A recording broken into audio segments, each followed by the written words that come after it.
Hello everyone, welcome to my channel target WB jobs. শুরু করছি লীলা রয় থেকে আজকের পার্ট 3। লীলা রয় থেকে জিকে প্র্যাকটিস সেটের পার্ট 3। আজকের প্রথম প্রশ্ন, ভারতের প্রথম স্যাটেলাইট উৎক্ষেপণ হয়েছিল কোনটি? তো এটার জন্য সঠিক অ্যান্সার হবে অপশন এ, আর্যভট্ট। 1975 সালে প্রথম আর্যভট্ট ভারতের প্রথম স্যাটেলাইট উৎক্ষেপণ হয়েছিল। ঠিক আছে, পরবর্তী প্রশ্ন, তীরন্দাজি কোন দেশের জাতীয় খেলা? তো এটার জন্য সঠিক অ্যান্সার হয়ে যাবে option A, Bhutan. Option A, Bhutan. তীরন্দাজি কোন দেশের জাতীয় খেলা? তো এটার জন্য সঠিক অ্যান্সার হবে অপশন এ, ভুটান। ভুটানের জাতীয় খেলা হচ্ছে তীরন্দাজি। এই প্রসঙ্গে মনে রাখবে ভুটানের রাজধানী থিম্পু এবং ভুটানের সরকারি ভাষা হচ্ছে জংখা। পরবর্তী প্রশ্ন, ম্যারাথন দৌড়ের দূরত্ব কত? তো এটার জন্য সঠিক অ্যান্সার হয়ে যাবে বন্ধুরা অপশন সি, 26 মাইল 385 গজ অথবা প্রায় 42 কিলোমিটার। পরবর্তী প্রশ্ন, আর্টিফিশিয়াল ইন্টেলিজেন্স এ কোন প্রোগ্রামিং ল্যাঙ্গুয়েজ ব্যবহার করা হয়? তো এটার জন্য সঠিক অ্যান্সার হবে অপশন ডি, প্রোলগ হচ্ছে আর্টিফিশিয়াল ইন্টেলিজেন্স প্রোগ্রামিং ল্যাঙ্গুয়েজ। ঠিক আছে, পরবর্তী প্রশ্ন, পরবর্তী গুপ্তযুগে যে বিশ্ববিদ্যালয়টি বিখ্যাত হয়েছিল সেটি হলো, এটার জন্য সঠিক অ্যান্সার হয়ে যাবে option B, Nalanda. Option B, Nalanda. এই প্রসঙ্গে মনে রাখবে নালন্দা বিশ্ববিদ্যালয় কোথায় অবস্থিত? বিহারে। নালন্দা বিশ্ববিদ্যালয় বিহারে অবস্থিত এবং নালন্দা বিশ্ববিদ্যালয়ের প্রতিষ্ঠাতা হচ্ছেন প্রথম কুমারগুপ্ত। তাহলে নালন্দা বিশ্ববিদ্যালয়ের প্রতিষ্ঠাতা প্রথম কুমারগুপ্ত। পরবর্তী প্রশ্ন, কার শাসনকালে ইবন বতুতা ভারতে আসেন? তো এটার জন্য সঠিক অ্যান্সার হয়ে যাবে অপশন এ, মোহাম্মদ বিন তুগলকের রাজত্বকালে ইবন বতুতা ভারতে আসে। এই প্রসঙ্গে মনে রাখবে ইবন বতুতার বিখ্যাত গ্রন্থ কিতাবুল রাহেলা। পরবর্তী প্রশ্ন, আর এই প্রসঙ্গে মনে রাখবে আলাউদ্দিন খলজি হচ্ছেন খলজি বংশের শ্রেষ্ঠ সম্রাট এবং তিনি দাগ ও হুলিয়া প্রথা ব্যবস্থা করেছিলেন। দাগ ও হুলিয়া প্রথার চালু করেছিলেন। আর জালালউদ্দিন খলজি হচ্ছেন খলজি বংশের প্রতিষ্ঠাতা বলা হয়। আর মোহাম্মদ বিন তুগলককে পাগলা রাজা বলা হয়, এইটাও মনে রাখবে। পরবর্তী প্রশ্ন, আয়তন অনুযায়ী পশ্চিমবঙ্গ কোন দেশের মতো? তো এটার জন্য সঠিক অ্যান্সার হয়ে যাবে অপশন এ, হাঙ্গেরি। তার আয়তন অনুযায়ী পশ্চিমবঙ্গ কোন দেশের মতো? তো হাঙ্গেরির মতো। পশ্চিমবঙ্গের আয়তন হচ্ছে 88,752 বর্গ কিলোমিটার এবং হাঙ্গেরির আয়তন 93,025 বর্গ কিলোমিটার, মনে রাখবে। পরবর্তী প্রশ্ন, মৌসিনরাম জায়গাটি কোন রাজ্যে অবস্থিত? তো এটার জন্য সঠিক অ্যান্সার হয়ে যাবে অপশন বি, মেঘালয়ের মৌসিনরাম পৃথিবীর সর্বাধিক বৃষ্টিপূর্ণ জায়গা। সবথেকে বেশি বৃষ্টিপাত হয় পৃথিবীর মধ্যে, সেটা হচ্ছে মৌসিনরামে। পরবর্তী প্রশ্ন, আর এই প্রসঙ্গে মনে রাখবে মেঘালয়ের নকরেক হচ্ছে একটি জাতীয় উদ্যান। কেন্দ্রীয় মন্ত্রী পরিষদ দায়ী থাকে। তো এটার জন্য সঠিক অ্যান্সার হবে অপশন বি, লোকসভার কাছে। কেন্দ্রীয় মন্ত্রী পরিষদ দায়ী থাকে লোকসভার কাছে। 73-এর 3 নম্বর ধারায় এটা বলা হয়েছে। পরবর্তী প্রশ্ন, অর্থ কমিশন গঠন সংবিধানের কোন অনুচ্ছেদে রয়েছে? তো এটার জন্য সঠিক অ্যান্সার হয়ে যাবে বন্ধুরা অপশন বি, অপশান বি 280 নম্বরে অর্থ কমিশন গঠন সম্পর্কে বলা হয়েছে। পরবর্তী প্রশ্ন, নিচের কোনটি রাসায়নিক শক্তিকে বৈদ্যুতিক শক্তিতে রূপান্তরিত করে? তো এটার জন্য সঠিক অ্যান্সার হবে অপশান বি ব্যাটারি। ব্যাটারি হচ্ছে রাসায়নিক শক্তিকে বৈদ্যুতিক শক্তিতে রূপান্তরিত করে। এবং মনে রাখবে মোটর রাসায়নিক শক্তিকে যান্ত্রিক শক্তিতে পরিণত করে। এছাড়াও মনে রাখবে অপশান সি এবং অপশান ডি জেনারেটর ও ডায়নামো দুটি কি করে না যান্ত্রিক শক্তিকে বৈদ্যুতিক শক্তিতে পরিণত করে। তাহলে অপশান বি হয়ে যাচ্ছে এই প্রশ্নের সঠিক অ্যান্সার। রাসায়নিক শক্তিতে বৈদ্যুতিক শক্তিতে পরিণত করে ব্যাটারি। এবং এই প্রসঙ্গে মনে রাখবো যে মোটরে কি হয় না রাসায়নিক শক্তি যান্ত্রিক শক্তিতে পরিণত হয়। আর অপশান সি এবং অপশান ডি জেনারেটর এবং ডায়নামো কি হয় যান্ত্রিক শক্তি বৈদ্যুতিক শক্তিতে পরিণত হয়। পরবর্তী প্রশ্ন, মানুষের শরীরের স্বাভাবিক তাপমাত্রা হলো 98.6 ডিগ্রি ফারেনহাইট। ঠিক আছে, এটা হচ্ছে ফারেনহাইট স্কেলে। যদি বলা হয় কেলভিন সেলসিয়াস স্কেলে, তো সেলসিয়াস স্কেলে হবে 37 ডিগ্রি সেলসিয়াস। সেলসিয়াস স্কেলে 37 ডিগ্রি সেলসিয়াস। ঠিক আছে, পরবর্তী প্রশ্ন, ভারতের রিজার্ভ ব্যাঙ্ক কত সালে প্রতিষ্ঠিত হয়? তো এইটার জন্য সঠিক অ্যান্সার হবে অপশান বি 1935 সালে রিজার্ভ ব্যাঙ্ক প্রতিষ্ঠিত হয়। এই প্রসঙ্গে মনে রাখবে রিজার্ভ ব্যাঙ্কের প্রথম গভর্নরের নাম হচ্ছে ওসবর্ন স্মিথ এবং বর্তমান গভর্নর রিজার্ভ ব্যাঙ্কের বর্তমান গভর্নর হচ্ছে শক্তিকান্ত দাস। ঠিক আছে, পরবর্তী প্রশ্ন, রজার ফেডেরার কোন দেশের নাগরিক? তো এটার জন্য সঠিক অ্যান্সার হয়ে যাবে অপশান সি সুইজারল্যান্ডের নাগরিক হচ্ছে রজার ফেডেরার। এই প্রসঙ্গে মনে রাখা যায় আমাদের দরকার যে রজার ফেডেরার কোন খেলার সঙ্গে যুক্ত? রজার ফেডেরার টেনিস খেলার সঙ্গে যুক্ত। টেনিস, ঠিক আছে, টেনিস লেখা গেলা আসছে না, আমার হচ্ছে না, মানে এই আমার যেহেতু কলম নাই, হ্যাঁ, তাই আমি মুখে একটু চেষ্টা করছি। ভালো করে শুনবে, তাহলে প্রত্যেকটা প্রশ্নের অ্যান্সারগুলা কম বেশি মনে থাকবে। ভালো করে বুঝে পড়ো এবং শোনো। ঠিক আছে, পরবর্তী প্রশ্ন, গোদান নামক গ্রন্থটি কে লিখেছেন? তো এটার জন্য সঠিক অ্যান্সার হবে অপশান এ মুন্সি প্রেমচাঁদ। ঠিক আছে, মুন্সি প্রেমচাঁদ গোদান নামক গ্রন্থটি লিখেছিলেন। পরবর্তী প্রশ্ন, বিশ্ব বসুন্ধরা দিবস কবে পালন করা হয়? তো এটার জন্য সঠিক অ্যান্সার হবে অপশান ডি 22শে এপ্রিল। 22শে এপ্রিল বিশ্ব বসুন্ধরা দিবস পালন করা হয়। আমরা অপশান বিতে দেখতে পাচ্ছি 5ই জুন, এটা 5ই জুনে মনে রাখবে বন্ধুরা বিশ্ব পরিবেশ দিবস। এবং 22শে মার্চ হচ্ছে জল দিবস। পরবর্তী প্রশ্ন, কোন বছর প্রথম এশিয়ান গেমস অনুষ্ঠিত হয়? তো প্রথম এশিয়ান গেমস অনুষ্ঠিত হয় 1951 সালে। 1951 সালের প্রথম এশিয়ান গেমস অনুষ্ঠিত হয়।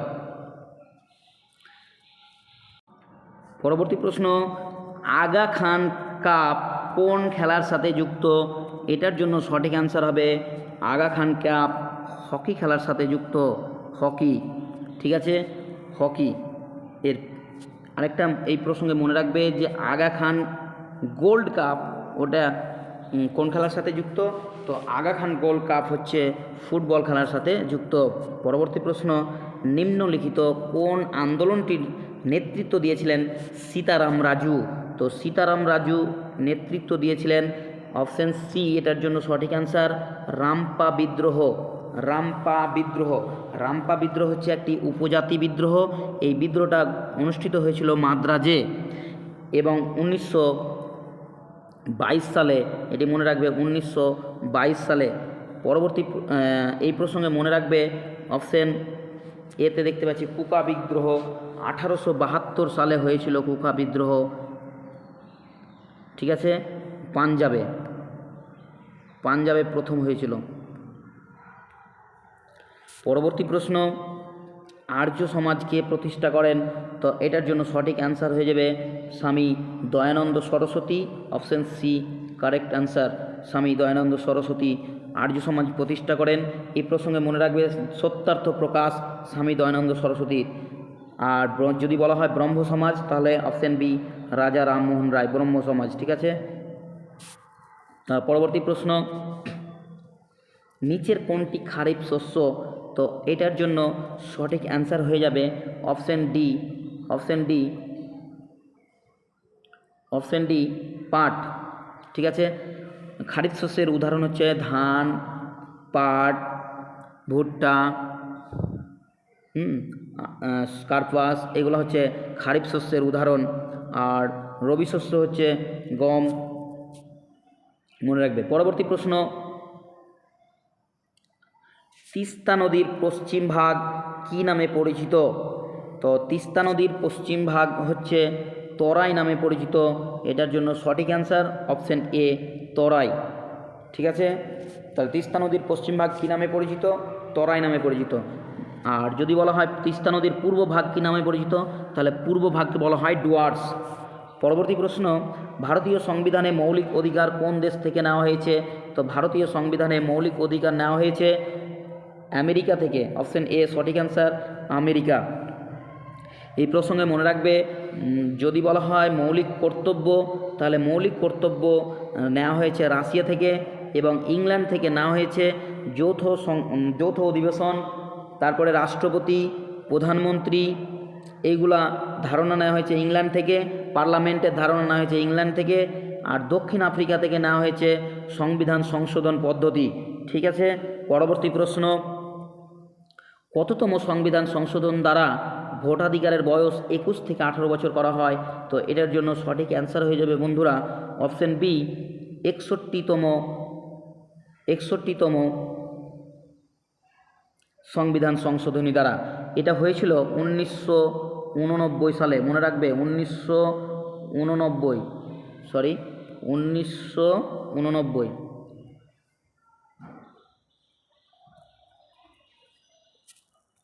পরবর্তী প্রশ্ন, জ্ঞানপীঠ পুরস্কার কোন ক্ষেত্রে প্রদান করা হয়?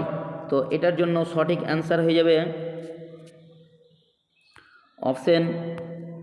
অপশন সি সাহিত্যে।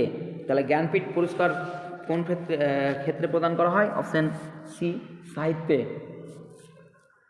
এই প্রসঙ্গে মনে রাখবে যে সাহিত্যে প্রথম অর্থাৎ জ্ঞানপীঠ পুরস্কার প্রথম শুরু হয়েছিল 1961 সাল থেকে। আর জ্ঞানপীঠ পুরস্কার প্রথম পেয়েছিলেন মহিলাদের মধ্যে পেয়েছিলেন আশাপূর্ণা দেবী, এবং প্রথম ছেলেদের মধ্যে পেয়েছিলেন জি শঙ্কর কুরুপ। জ্ঞানপীঠ পুরস্কার প্রথম পেয়েছিলেন জি শঙ্কর কুরুপ।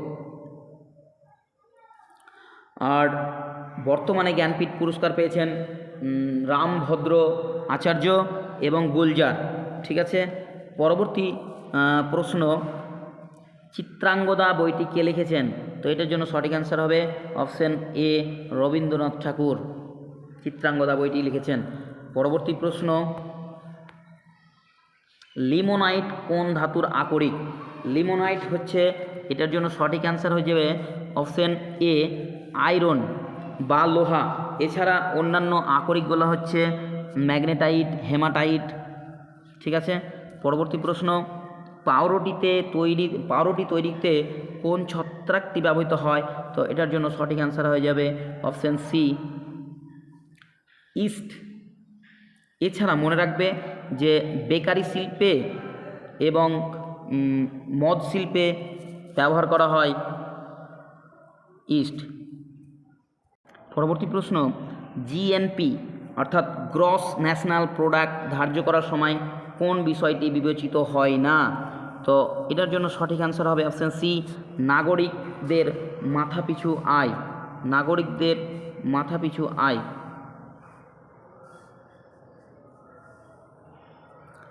ঠিক আছে। পরবর্তী প্রশ্ন, নিচের কোনটি থাইল্যান্ডের মুদ্রা? তো এটার জন্য সঠিক অ্যান্সার হয়ে যাবে বন্ধুরা অপশান সি ভাট। ভাট হচ্ছে থাইল্যান্ডের মুদ্রা। পরবর্তী প্রশ্ন, কোন দেশের সংসদের নাম নেসেট? তো এটার জন্য সঠিক অ্যান্সার হবে অপশান বি ইসরায়েল। ইসরায়েলের সংসদের বা জাতীয় সংসদের নাম হচ্ছে নেসেট। পরবর্তী প্রশ্ন, চাকমা উপজাতি কোন রাজ্যের অন্তর্ভুক্ত? তো এটার জন্য সঠিক অ্যান্সার হবে অপশান ডি আসাম।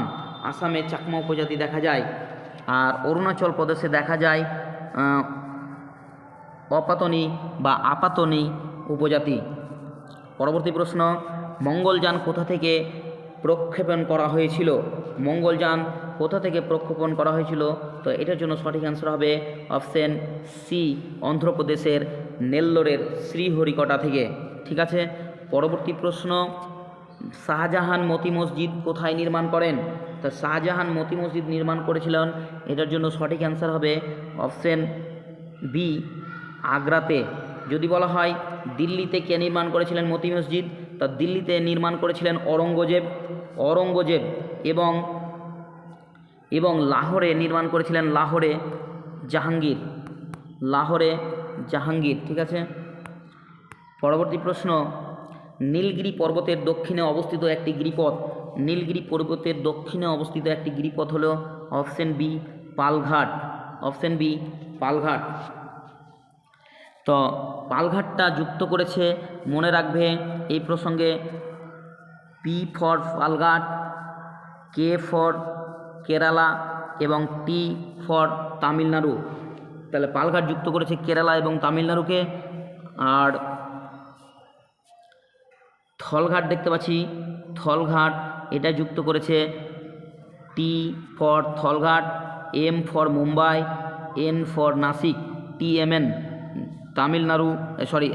থলঘাট মুম্বাই এবং নাসিককে যুক্ত করেছে। পরবর্তী প্রশ্ন, ভারতের বৃহত্তম রাবার উৎপাদক রাজ্যের নাম কি? তো এটার জন্য সঠিক অ্যান্সার হয়ে যাবে অপশান সি কেরালা। কেরালায় 90% রাবার উৎপন্ন হয়। পরবর্তী প্রশ্ন, পিত্তরস কোথায় উৎপন্ন হয়? তো এটার জন্য সঠিক অ্যান্সার হয়ে যাবে অপশান বি যকৃৎ। তাহলে পিত্তরস কোথায় উৎপন্ন হয়? যকৃতে উৎপন্ন হয়। দেহের সবচেয়ে বড় গ্রন্থি হচ্ছে যকৃৎ, এটা মনে রাখবে। দেহের সবচেয়ে বড় গ্রন্থির নাম কি? যকৃৎ। পরবর্তী প্রশ্ন, এশিয়ান গেমস 2023-এ ভারতের স্থান? এটার জন্য সঠিক অ্যান্সার হবে অপশান ডি চতুর্থ। পরবর্তী প্রশ্ন, প্রধানমন্ত্রী নরেন্দ্র মোদী চাঁদের মাটিতে চন্দ্রযান 3-এর সফল অবতরণকে স্মরণীয় করে রাখতে কোন তারিখে ন্যাশনাল স্পেস ডে হিসাবে ঘোষণা করা হয়? তো এটার জন্য এটা একটি খুবই গুরুত্বপূর্ণ প্রশ্ন এবং খুবই ভেরি ইম্পর্ট্যান্ট। এটা ভেরি ইম্পর্ট্যান্ট একটি প্রশ্ন আগামী PSC ক্লার্কশিপের জন্য। এটার জন্য সঠিক অ্যান্সার হয়ে যাবে অপশান বি 23 আগস্ট। পরবর্তী প্রশ্ন, সম্প্রতি ওয়ার্ল্ড অ্যাথলেটিক্স চ্যাম্পিয়নশিপে জ্যাভলিন থ্রোতে কে সোনার মেডেল জিতলেন? তো এটার জন্য সঠিক অ্যান্সার হয়ে যাবে অপশান এ নীরজ চোপড়া। তো থ্যাংক ইউ বন্ধুরা, ভিডিওটি দেখার জন্য অনেক ধন্যবাদ। ভিডিওটিতে যুক্ত থাকো এবং আমাদের চ্যানেলটিকে সাবস্ক্রাইব করো, যাতে আমরা পরবর্তী আরও নতুন ভিডিও নিয়ে আসতে পারি। লীলারয় সমস্ত জিকে পার্টগুলো আমরা নিয়ে আসছি পরবর্তীতে। আমাদের চ্যানেলে সবাই যুক্ত থাকো। ধন্যবাদ।